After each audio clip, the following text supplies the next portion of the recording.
Hi friends, అందరికీ నమస్కారం. ఈరోజు అయితే మేమైతే అరుణాచల యాత్ర కోసం బయలుదేరాము.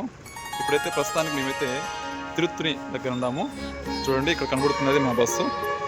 ట్రావెల్లో రావడం జరిగింది.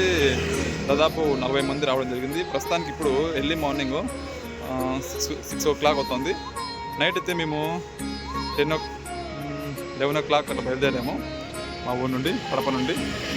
ఇప్పుడైతే ప్రస్తుతానికైతే మనము తిరుత్తని దగ్గర ఉన్నాము. ఇక్కడైతే ఎర్లీ మార్నింగ్ అందరూ కలిసి స్నానాలు చేస్తున్నారు.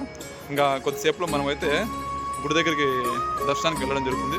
అది కూడా మీకు చూపిస్తాను. ఈ అరుణాచల యాత్రను మీకు అందరికీ నా కళ్ళతో ఎలా ఉందో, అదేవిధంగా ఈ యాత్ర విశేషాలు, అదేవిధంగా ఇక్కడున్న మేము ఎంజాయ్ చేసిన మూమెంట్స్ అన్నీ కూడా మీకు చూపించడానికి ట్రై చేస్తాను.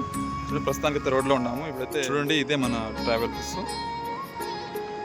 ఈ బస్సులోని మనం రావడం జరిగింది అరుణాచల యాత్ర కోసం.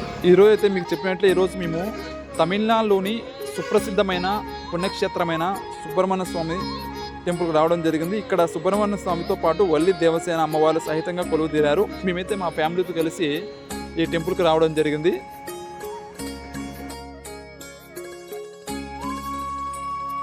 ఈ గుడి యొక్క ప్రాముఖ్యత ఏమంటే, వల్లి దేవసేన అని సుబ్రహ్మణ్య స్వామి ఇక్కడ వివాహం చేసుకొని ఇక్కడే ఆయన కొలువు తీరాడని ఇక్కడ స్థల పురాణాలు చెప్తున్నాయి అన్నమాట. సుబ్రహ్మణ్య స్వామి శాంతించి ఇక్కడ కొలువు తీరాడు కనుక ఈ క్షేత్రానికి తనిగై లేదా శాంతిపురి అని పేరు కూడా వచ్చింది.